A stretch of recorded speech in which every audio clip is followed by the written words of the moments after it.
social media is a cesspool for a lot of reasons, but one of the things that annoys me is whenever I see old men in comments of like videos of women twerking or doing this or doing that, living life, being single, doing whatever the fuck they want. It could even be a homeless fashion video. And then they'll go out of their way to be like, ha! Typical woman being fucking disgusting. I can't stand these broads. I don't know why I see them all the time, but they're ruining the internet for me. I have to always see their big jiggly butts and them being sodomizing and just vile. What the fuck is wrong with these whores?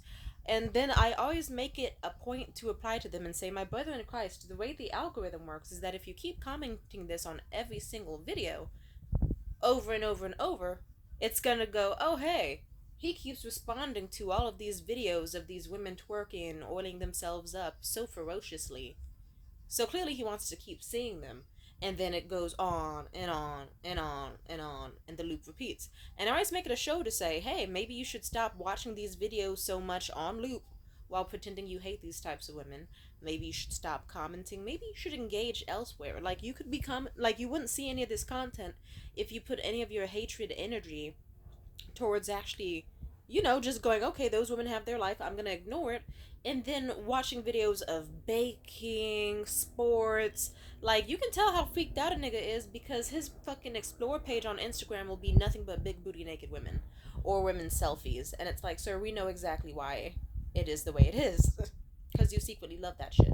Even the last guy I was with, he was the type to be all, ooh, I like that you don't dress like a slut. I like that you dress all nice and modest and kind of conservative. You don't need to show it all. Like, you're very modest. Just for him to. Oh my god, if you went through the amount of women he follows on Instagram, you'd be like, oh, but you don't like slutty women. Some of these niggas just hate what they can't have. Anyway, continuing on, that gets on my nerves. Funny enough, I'm not actually even fully mad at this, but it did inspire me to make another video, so thank you to the last guy who actually commented some hate on my videos. I usually get weird, pornographic, horny comments. I also get some hate comments. It's funny because I don't really usually care. I just kind of think of it as, they're kind of helping boost it to the algorithm. But someone I recognized who had commented on a video of mine before, they went out of their way to do it again. They found this super old video that I recorded maybe a year or two ago, and then they went, oh, so much oversharing on social media these days. Like, all in the name of content, they spill their whole life story. And I replied a bit ago, and I just kind of think, oh wow, being social on social media. What next? Words and books? Talking on talk shows? Do you go to a zoo and then you're just like, oh my god, I can't believe we get to see all of these animals' fucking lives. My brother in Christ, you knew what the zoo was. You paid to enter the zoo, and you were sitting them staring at them and judging them for their lifestyle and judging the zoo for how the zoo is set up. But you should question why you decided to willingly go there in the first place. Like, if someone really found my content, it's kind of, and also it's like, it took me a second, but I was like, I recognize that username. You've been here a while. If you really hate me over sharing, you should have been left, but if really, I think you just secretly love me, and that's okay. We could be buddies. We don't have to be enemies. Sorry, my hand is shaking hella hard because I'm hungry and hungover.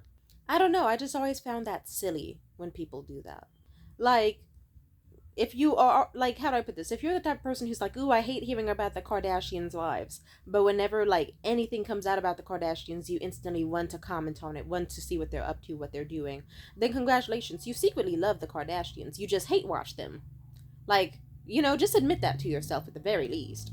Like, you could be like, ooh, I don't like these stupid, silly women and their fucked up lives, but goddamn, do I like their makeup and fashion and how they had their little, started from the kind of not really bottom and then got even higher. One can also argue, oh, but for them specifically, they always force yourself to be but it's like, some people don't know shit about the Kardashians because they specifically go, I'm gonna mute these words about these celebrities I hate so much because I don't care about I don't want anything to do with them. I don't want to know about what they did to whose dress, whose body, whose hair, whose lips. Fuck that. And then they go, I'm gonna have my content be nothing but sexy goth women, baking videos, cool parrots. I'm gonna have all my videos be about, I don't know, niche animal facts and cartoons. And guess what? Their explore page is full of that because they specifically decide and choose and pick to not consume content that they hate because they're like mentally stable and smart. That's just something to consider. That's some food for thought. Also, because I'm pretty open about the whole oversharing thing. Like anyone would see, like Lily, one of my most popular videos, best and worst dick ever. Like I usually get good comments, but occasionally I'll get comments being like, "What? I can't believe you're talking about sodomistic, hedonistic sex on the internet." You knew what the video was by the title. Be smart. Like, do you go to strip clubs and then complain that there's naked women?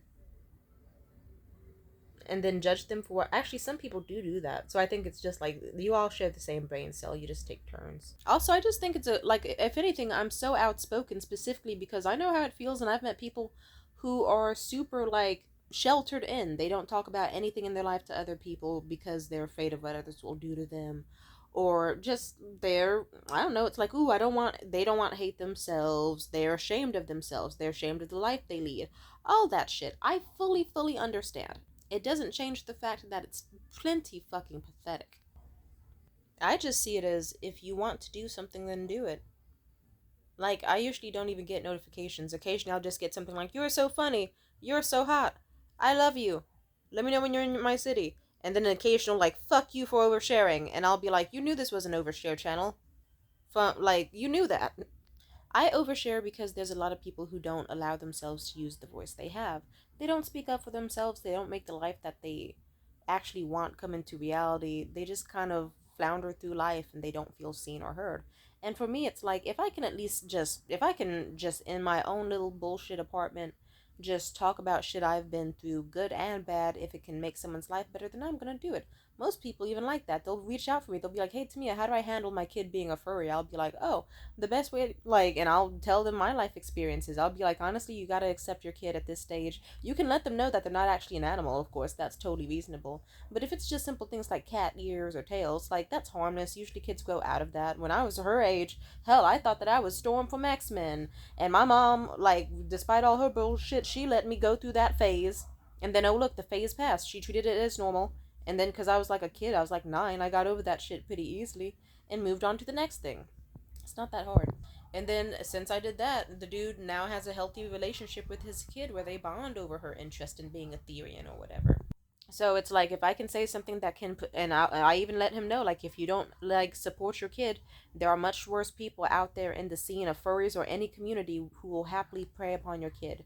I don't want that to happen to your daughter. So if I can overshare online or in person and have someone feel comfortable knowing, oh, to me, it's not going to judge me for this taboo thing I just said, or for not knowing how to handle my life. Yeah, I'm not, because it's like you're just trying to figure shit out, and that's okay.